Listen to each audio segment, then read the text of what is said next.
حضرت عمر کے زمانے میں نا ایک نوجوان تھا، نیک تھا، مسجد جایا کرتا تھا رات کو. تو مسجد جا رہا تھا تو رستے میں ایک عورت نے دعوت گناہ دی. ابن عساکر نے اس کو لکھا ہے. تو نوجوان تھا، خواہشات تھی، کچھ طبیعت مائل ہو گئی. ابھی ادھر جا ہی رہا تھا کہ کسی نے آیت پڑھ دی، والی من خاف مقام ربی جنتان، جو رب کے سامنے کھڑے ہونے سے ڈرے گا اللہ 2 جنتیں دے گا.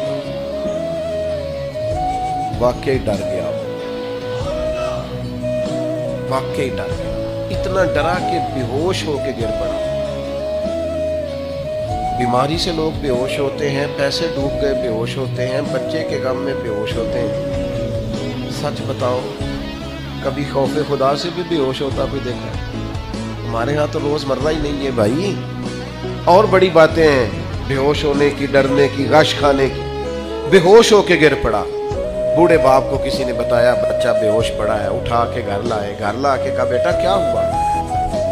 نوجوان ہے، چڑھتی جوانی ہے، پر پاکیزہ بڑی ہے. کہنے لگا ابا جی گناہ کی طرف چلا گیا تھا، پر میں نے آیت سن لی جو اللہ کے سامنے کھڑے ہونے سے ڈرے گا رب 2 جنتیں دے گا. میں ڈر گیا تھا، رب واقعی 2 جنتیں دے گا.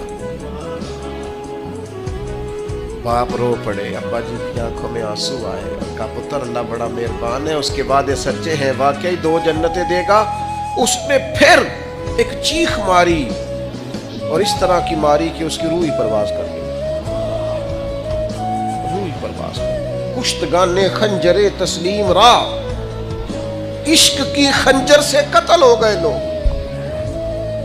صبح حضرت عمر کو پتا چلا کہ انہوں نے تو رات جنازہ بھی پڑھ دیا، تدفین بھی کر دی. جناب عمر فرمانے لگے اتنا نیک نوجوان خوف خدا سے دنیا سے چلا گیا، مجھے کیوں نہیں بلایا میں جنازہ پڑھتا. فاروق اعظم فرما رہے ہیں میرا شوق تھا میں اس کا جنازہ پڑھتا. کہ حضور آپ کو تکلیف نہیں دی. فرمایا بتاؤ قبر کہاں ہے؟ تے کامل پیر انہاں دے باہو قبر جنہ دی جیوے. حضرت فاروق اعظم قبر پہ تشریف لے گئے اور کھڑے ہو کے فرمانے لگے نوجوان مجھے امید ہے میرے رب نے تجھے 2 جنتیں دی ہوں گی. ابن عساکر کھول کے دیکھو تاریخ بغداد نے کیا لکھا ہے. حضرت سیدنا فاروق نے فرمایا امید ہے 2 جنتیں دی ہوں گی. قبر کے اندر سے بولا کامل پیرونا دے باہو قبر جنا دی جیوے. قبر کے اندر سے بولا. کہنے لگا حضور امید والی بات نہیں، رب کے وعدے سچے ہیں، اس نے واقعی مجھے 2 جنتیں عطا فرمائی. 2 جنتیں دی ہیں، میں نے اپنے مالک کو راضی پایا.